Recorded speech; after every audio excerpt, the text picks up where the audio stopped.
asking the wrong question. The future of business intelligence is not a BI tool.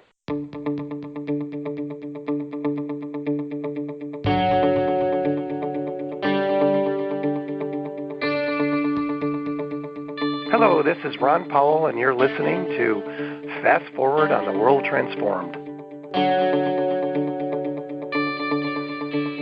This program presents conversations with thought leaders who are shaping our future through new ideas and new technologies.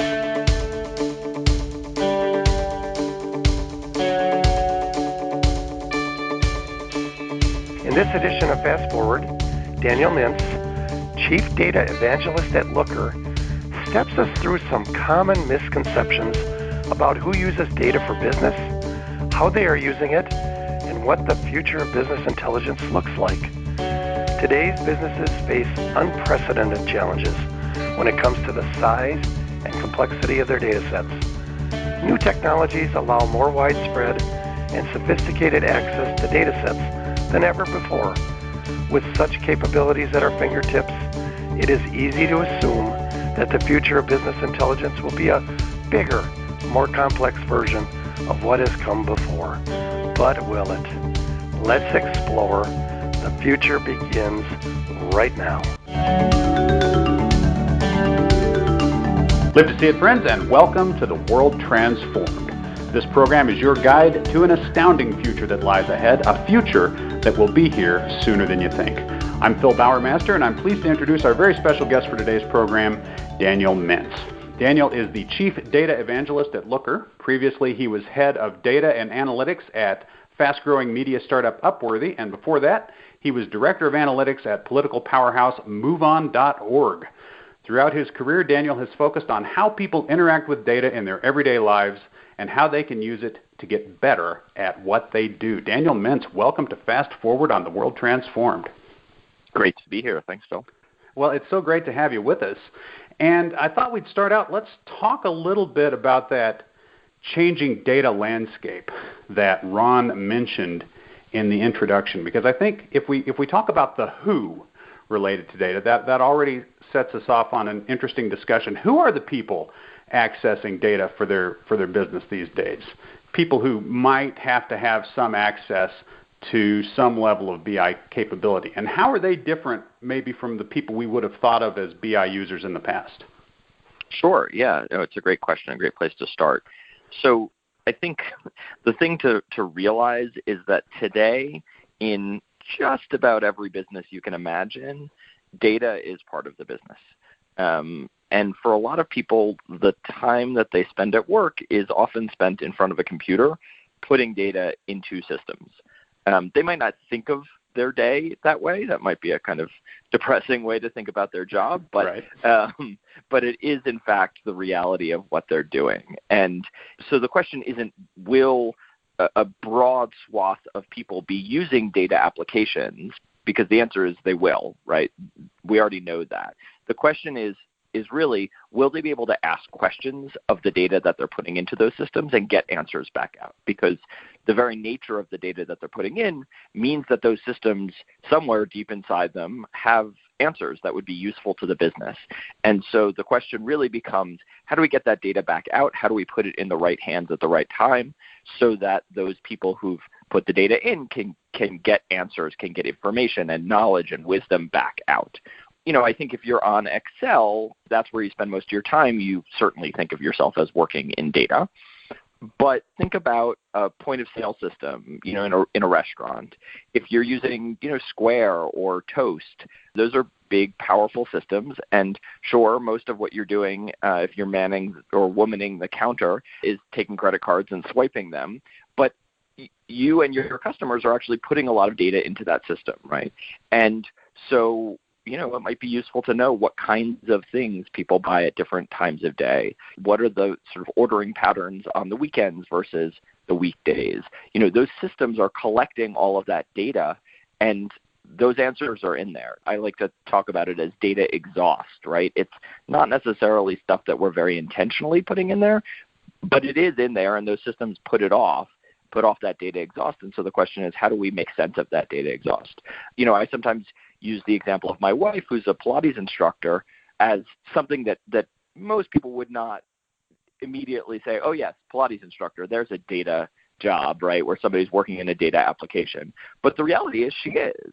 Most of the time that she's working where she's not actually teaching class is spent in an app or on the website, dealing with rescheduling people, dealing with late cancellations, dealing with seeing which of her classes are filled. And that means that system that she's working in has all of that information about how people attend her classes, who is likely to cancel, how likely they are to cancel ahead of time versus a late cancellation, which of her classes fill up most quickly, all of that information. And she, unfortunately, can't answer those questions. She doesn't have a tool that allows her to ask those questions of all that data. But if she did, that would be really valuable information for her, right? And for the studio owner to know, oh, maybe we should add some more classes at this level, at this time, because the ones that we have are filled all the time. Maybe we should open up an extra spot and overbook this class by one because of the people who are registered, one of them is pretty likely to cancel. Those kinds of things would be really valuable to the studio and to my wife to know, but she's only putting the data in. She's not able to get it back out. So I think, taking that broader view of who is working with data today and really understanding that most jobs today are dealing with things where they're sort of entering data into these applications is an important distinction from the old days when you literally had data entry clerks, and that was how data got into systems, and most stuff was done on paper. It's like we're all the clerks now, right? Yeah. And not to say that there aren't, there isn't value to putting that data in, because there is some basic stuff that those systems do for us. That's why we're using them rather than paper, right? It is easier to manage a yoga studio or a Pilates studio using an app than it is to do it all on paper. But there's a lot more that you could do with all of that data, all of that value that you're putting in. And I think, unfortunately, most people have not been given the tools or the opportunity to get all of that value back out by asking questions and getting answers. Daniel, of course, getting the right answers out of the data has always been the goal of analytics and BI. Over time, we've found some pretty good ways to make that work. But now it seems that the tools that were successful in the past are becoming a big part of the problem. Why is that? What's happened is that, understandably, BI, business intelligence, has become sort of its own little subfield, and people who do BI for a living have gotten very comfortable with the tools that they grew up using, that they started their careers using, and those tools really aren't adapted for today's data world in a couple of ways. On the one hand, I think the sort of major problem that they have is that they were built in a time when storing and querying data was hard, it was expensive, it was slow. And so those core technological constraints really changed the way and dictated the way that the sort of analytics tools were built. They were built for a world of sort of small data that could fit on your computer, not for sort of accessing really big data that lived in big data warehouses, because those data warehouses cost millions of dollars, and you did everything that you could to not have to buy another data appliance. But on the technology side, on that supply side, the amount of data that we're capturing today has dramatically increased because of what we were just talking about, right? Because of all the systems that people are using to put data in. And while I think the sort of big data revolution buzz that happened, over the last 5 or 10 years, largely, I would say, under-delivered, one place where it absolutely did deliver is an incredibly fast, incredibly cheap, really easy to use databases and data warehouses that now mostly live in the cloud. And so that core constraint of having slow, expensive, hard-to-use databases, that constraint's gone. And so, I think it's important that we recognize that and think about, well, how could we reimagine the tools to take full advantage of these new databases, these data engines? So that's one sort of reason that I think the old tools are not working today. The other reason is, if you think of that as the supply side, right, the supply of data that's available and how we access it. The other reason is the demand side. And so, we were just talking about all the people who today could get value from being able to ask questions of data. And those people are not necessarily people who want to work with dashboards and reports. That's not necessarily the way that they are comfortable interacting with data or with, computers even. And so we need to rethink how we're presenting data to those people, how we're giving them answers to questions, and figure out, what are the intuitive, purpose-built applications that we can build that surface the answers to their questions from data, but that do so in a way that's going to make sense to them. Because if we give them old school dashboards and reports, they're going to look at them, they're going to go, I don't know what that means, and they're going to walk away. And so that doesn't serve anybody, right? So the goal is, how do we really meet those people where they're at so that they can get the value that's locked up in that data? So I think BI professionals today need to recognize those two big changes on the supply side and the demand side, and take full advantage of the technology that we have today to leverage the full supply of data that we have at our disposal, and rethink the interfaces and the ways that we are presenting data to people to meet the demand in a way that's actually going to meet people where they're at. Well, that makes a ton of sense. And I think if they look at that landscape that we have today and they say, how do we create a dashboard or a report, per your point, that's asking the wrong question, isn't it? Yeah, absolutely. So I want to go there. We've said the title of the show now, asking the wrong question. And while we're going there, I want to go there even a little further, because you wrote this blog post a while back. It had a really provocative title. You're Not Normal was the name of this blog post. So first off, thanks for noticing. But I want to ask, how do the ideas from that blog factor into this whole issue of getting the question wrong? Yeah, so just to sort of summarize at a very high level what the blog was about, it's sort of a philosophical take that we as humans, we can only experience the world from our own point of view. This is not a new finding or a new idea. This probably goes back to the ancient Greeks. But that means that we have this very sort of unhelpful habit of assuming that our point of view and the way that we see things is probably pretty close to the way that most other people see things. And I think it's particularly important for people who work with technology all day and for data people to recognize that you are not normal. That is not the way that most people interact with data. If you go up to a quote-unquote normal person, to somebody who works, in a line of business department, or is a Pilates instructor, or is a cashier at a restaurant, and you say, hey, I've got some really cool data. Do you want to see it? Some of them might. Most of them are going to say, I'm sorry, what? And so that's not very helpful. So if your idea of how to introduce people to data is to say, look at this data, it's so cool, you're not going to get very far. And so what you need to do is think about, what are the jobs that these people are trying to do? How can you show them the value of the data, rather than trying to get them excited about the data itself? How can you go, and that means speaking their language, right? It means going up to the cashier and saying, hey, wouldn't it be helpful to know how many covers you're going to have per table on different nights, and have pretty good estimates of that, so that you could make sure that your staffing is adequate? Or go up to the Pilates instructor and say, hey, would it be useful to know, how likely you are to have an open spot because of a cancellation in each class? And they'll say, oh, yeah, that'd be really useful. Those are answers to questions that would help me do my job better. And so I think that is a really big difference in how we approach it. And I think that goes back to the idea of presenting people with interfaces that make sense to them, that are intuitive. And so I think, it's incumbent on us as data people to recognize that just leading with the data is not going to get us very far, that what we need to do is lead with the value for the people that we're trying to serve. When you think about GPS apps, right, on your phone, which is something that basically everyone is familiar with, right? Those are constantly feeding you data, but they're doing it in a really smart way that is going to make sense to you as a driver. You could get an alert on your GPS that says, hey, there's an accident on the highway ahead.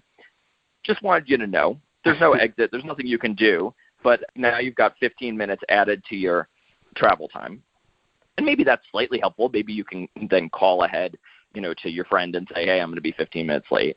But mostly it's just going to stress you out. Yeah, basically Whereas, it's just giving you the bad news, right? So here's the bad news. I mean, maybe you're the kind of person who likes to, know what's going on, but, not super useful. It certainly doesn't help you make any better decisions. Right. Versus there's an accident ahead and there's an exit before the accident. Take the exit so that you don't get stuck in traffic. Now we're giving you data. We've given you data in both cases, but now we're giving you data that you can use to make a better decision, right? It's information that you can use to make a better decision. And that is really valuable. And you could imagine the GPS just telling you there's an accident ahead and putting it on you to figure out the alternate route. But that wouldn't be the app doing its job. It would be the equivalent of giving you the dashboard, right? Without any sort of guidance and help connecting that to what you're trying to do, which is get to your destination as quickly as possible.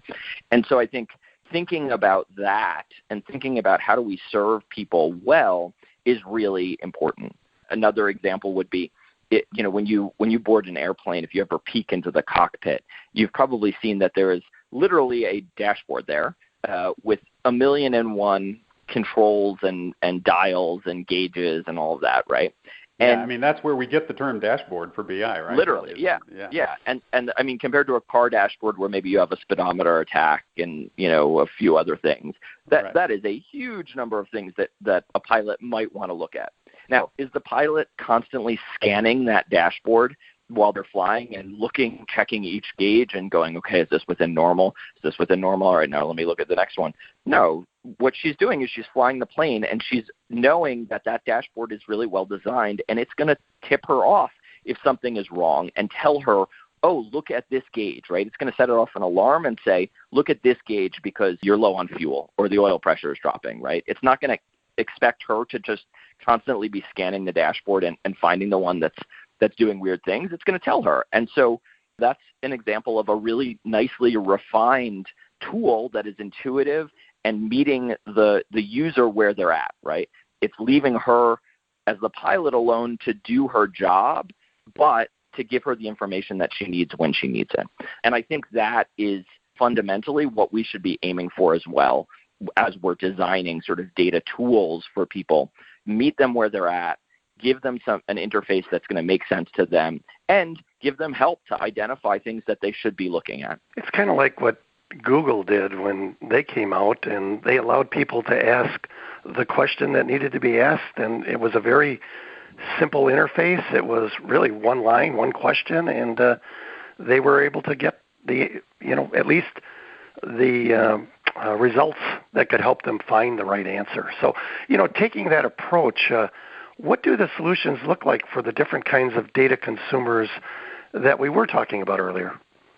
Yeah, I mean, I think Google is a great example. I think people think of search as being really easy. Oh, I've got a website, I'll build search into the website. Turns out search is incredibly difficult. It's just Google does it so darn well that people assume, oh, it must be easy. But in fact, Google has thousands of the smartest engineers in the world working on this and constantly refining it and making it better. And, I think data is similarly hard. I don't think it's a simple step to get from sort of where we're at to the kind of sort of suggestive analytics that I've been talking about. At Looker, we recognize that actually most companies that we work with, they have this fear that they're way behind because they read all of these hype-filled articles about, oh, this company is doing this amazing thing with artificial intelligence and natural language and blah, blah, blah. And the reality is that most businesses don't know what they're doing with data. Like, they really literally have trouble answering really basic questions. And the reason is because it's hard. People should be ashamed of that. They should recognize that it is often hard to get a clear understanding from the data about how your business is running. We see this all the time where businesses realize that different departments are all running out of different Excel workbooks. And, in the process of implementing Looker, they pull those workbooks together and they look at them and they go, guys, I think we have 6 different definitions of what a customer is. Everyone's like, no, that can't be. It's obvious what a customer is. A customer is whatever's in my Excel workbook. And they say, right, I know that you think that, but the other 5 departments also think that. And all of your definitions are different, right? Slightly different, uncomfortably overlapping definitions, right? There you go. That's right. Yeah. And so I think that those really fundamental questions about how we're running our business, what are the key metrics that we need, are harder than people think. And that is really the first step. Natural language isn't much help if it says, how many customers did we gain last week? And the answer is, well, depends on how you define customer. Do you want to use finance's definition of customer, or marketing's, or sales, or operations? And you go, huh? There are 4 different definitions of customer? That's crazy. I was asking what I thought was a simple question, and it turns out it was harder than I thought. And so I think that recognizing that, being sort of okay with those questions being hard and humble about them, is a really important first step, because once you get those definitions unified and get that single source of truth about how your business is running and what the metrics that matter to your business are, then you can start building the sort of intuitive interfaces and more interesting stuff on top, right? Whether that's giving a digital marketer an interface that looks like Google ads or Facebook ads or LinkedIn ads or Twitter ads, but actually unifies all the data from the 4 or 5 different channels that they're advertising on, so that they can make cross-channel comparisons and don't have to download the data from each different tab in their browser and then stitch it together in Excel, which is what they're used to doing, but rather can just very easily see what's going on across channels and know, oh, look at that. The ads that are running on this channel are actually costing us twice as much per new user as the ones that are running on this channel. And hey, look at that. There's a button right in this data tool to pause the campaign that we're paying too much for. That's the kind of thing that just blows people away. And that's really how Looker approaches the problem and thinks about the problem, because the sort of amazing thing about the time that we're in is all of these tools live on the web. And so you can link them all together, right? If you're sort of a modern browser-based tool the way that Looker is, you can take advantage of all these APIs that these different tools that people are using expose and really link everything together to make it not just a tool that tells you what's going on, but a tool that lets you take action based on what you're seeing. So moving ahead from there, if we jump now to the future of BI, we know it's not a BI tool. We know it's going to be something that's going to put data into context. Normal people aren't interested in information unless they can do something with it, unless it's going to get them someplace. So if the future of BI is not a BI tool, what does the future look like? Yeah, I think that is exactly the right question, right? And I don't mean to imply that BI tools, dashboards, and reports are going away. I think they are certainly still useful for a lot of things and will continue to be a core way that a lot of people interact with data and business intelligence. But I think they will increasingly become just one of many ways that people are interacting with data.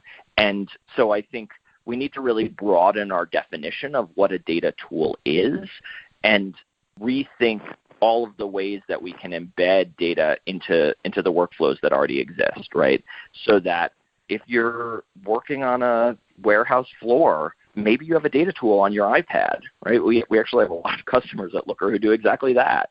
Customers like The RealReal and ThreadUp, customers that are constantly dealing with thousands or tens of thousands of SKUs for all of these different items that are coming in from customers. They run sort of digital thrift stores or online thrift stores, and so items are coming in. They have to be classified and graded and then put on the web, and then they have to go out and get picked, and they have to figure out which ones are moving and which aren't.